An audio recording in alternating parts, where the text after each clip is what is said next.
ये कहानी एक पंडित जी की जो राजा के दरबार में पहुंचे। राजा ने उनसे 3 प्रश्न किए कि ईश्वर जो है कैसे दिखता है, कहां तक देखता है और करता क्या है। पंडित जी ने कहा आपने मुझे बुलाया लेकिन आदर सत्कार नहीं किया। तो दूध का गिलास मंगवाया गया। पंडित जी दूध के गिलास में बार बार उंगली डाल करके दूध को बाहर निकाल करके देख रहे थे। राजा ने पूछा कर क्या रहे हो। पंडित जी ने कहा कि मैंने सुना है दूध में मक्खन होता है। राजा ने कहा ऐसे थोड़ा ना मिलेगा, दूध से दही बनाया जाता है, दही को मथा जाता है, फिर मक्खन मिलता है।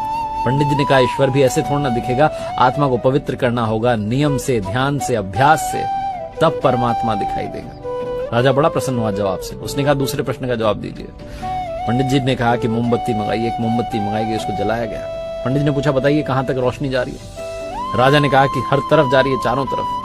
पंडित जी ने कहा बस यही, परमात्मा भी चारों तरफ देखता है, हमारे हर कर्म का हिसाब उसके पास है। फिर राजा ने कहा कि तीसरे प्रश्न का जवाब दीजिए, ईश्वर करता क्या है। पंडित जी ने कहा आप गुरु बनकर के पूछ रहे हैं कि शिष्य बनकर के। राजा ने कहा शिष्य बनकर के। तो पंडित जी ने कहा कि आपका गुरु तो नीचे खड़ा हुआ है। तुरंत राजा ने पंडित जी को जाकर के सिंहासन पर बैठाया और खुद नीचे जाकर खड़ा हो गया। पंडित जी ने कहा आप बतलाने के लिए रह क्या गया है, बस यही तो ईश्वर करता है, पल में राजा को रंग और रंग को राजा बना देता है। बहुत छोटी सी कहानी जिसका सार समझाता है भरोसा बनाए रखिए, प्रभु सब कुछ संभाल लेंगे, वो सब कुछ देख लेंगे, बस आपकी आराधना में, पूजा में, भक्ति में कमी मत होने